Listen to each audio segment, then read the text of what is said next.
Down to, I believe you're in Baltimore. You're in Baltimore, Maryland, undefeated welterweight. Malik Hawkins, what's happening? What's going on? How you been? Hey man, I'm great. Just staying strong during this pandemic we going through. Uh, Before we get into your October 10th fight with Subriel Matias, let's talk about it. How did you get through everything? While everything was shut down for about 3-4 months. What did you do? Basically I was just staying in the house, basically being around my family for real. But as far as training, I was working out in my basement for real, doing a bunch of calisthenics, shadow box, things of that nature. When were you able to get back into the gym? I wanna say about what, April or May? Yeah, about April or May. Yeah. So I'd say for the past 3-4 months, maybe 4 months, you've been you never really, I guess, got too far out of shape then. We never want to be too far out of shape. No, we didn't do that. So let's talk about this fight coming up on October 10th against Subriel Matias, live on Showtime. What can you tell us about him and the fight itself? All I know is he's definitely famous, for the fight with Maxim Dadashev. Unfortunately that Dadashev, he passed away during that fight, in that fight. And basically all I really know about him, he just gonna come in, try to bully me and things of that nature. But basically that's all I really know. You are coming off a real good win, a knockout over Darwin Price back in December on Showtime. Obviously that fight he was 16-0, kind of a step up fight to a point, because you have faced some other decent fighters as well. How much confidence are you riding now coming off that win? I'm definitely, I definitely got a lot of confidence, coming off of that win because, he was another undefeated fighter, and I put on I want to say a good performance, in front of the fans and things of that nature. So is that my confidence is high right now, but I don't let my confidence get too high where I get big hit or things like that. Obviously, being with Mayweather Promotions, fighting on a bunch of PBC Premier Boxing Champions cards, and being in, fighting these, welterweight fight. You're fighting at 140 now, if I'm not mistaken, right? Yeah, I fight at 140. Yeah, and you're pretty tall for the weight. Obviously, I've seen you fight a few times. Is it a struggle at 140? No, it's never been a struggle because I've always been close to 140. I've always been close to 140. So all it is just, okay, let me drop this. It's just another hard workout just to get these extra pounds off, things of that nature, or just I'll push a little extra harder just to get this weight off. And it's not a struggle. Never been a struggle.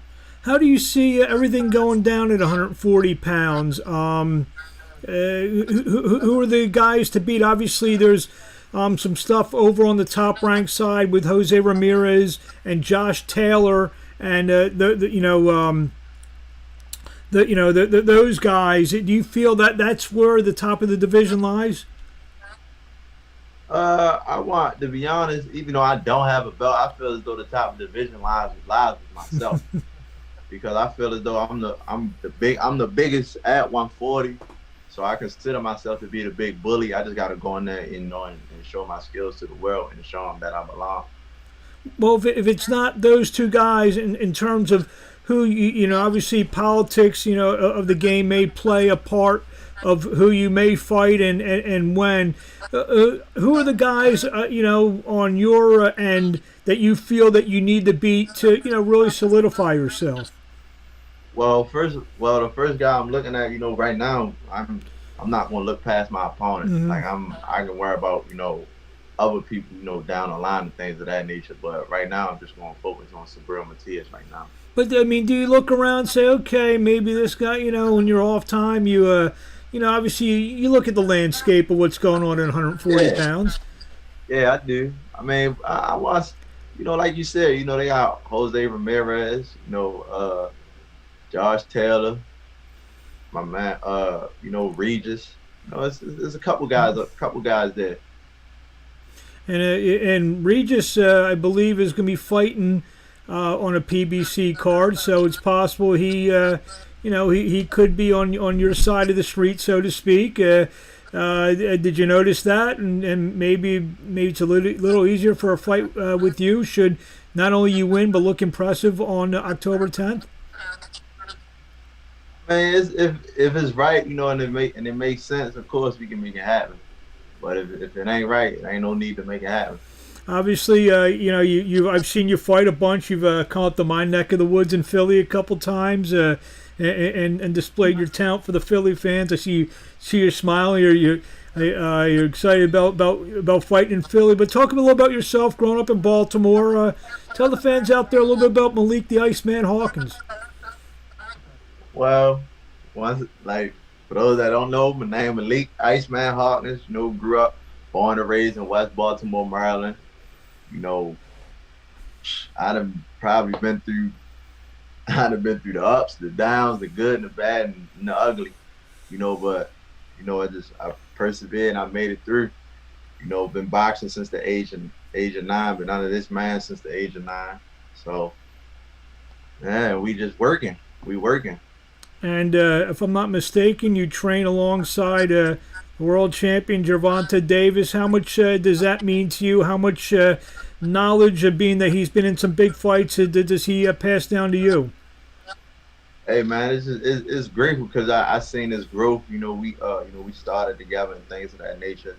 And, I just felt as though it was time for him, to get his recognition. And are you guys? Obviously, he's got a big fight coming up with Santa Cruz. Are you guys in the gym together? No, actually, he's in Las Vegas. Okay. I'm in Frederick, Maryland. Gotcha. Yeah. Gotcha. So, your first fight on Showtime, you beat Price. You stopped him. You're very impressive in that fight. I believe Price may have hurt his knee, or maybe you made him hurt his knee, or something to that fact. I see that your guys sitting there laughing. After watching that fight, what did you take out of it? I mean, I just took away basically that I was real anxious for real, to get in there, to put my hands on him, and basically I let the crowd, I was kind of letting the crowd get to me. Just trying to put on, basically trying to put on a good show, for my fans and things of that nature, instead of me just, listening to my corner, and sticking with the game plan and things of that nature. And, once I really settled down and really started to listen to my corner, things started to fall in place. Well, as far as I know, you won't have that problem on October 10th because there won't be any crowd to try to say it's going to be a real other extreme on that night. Talk about that for a second. I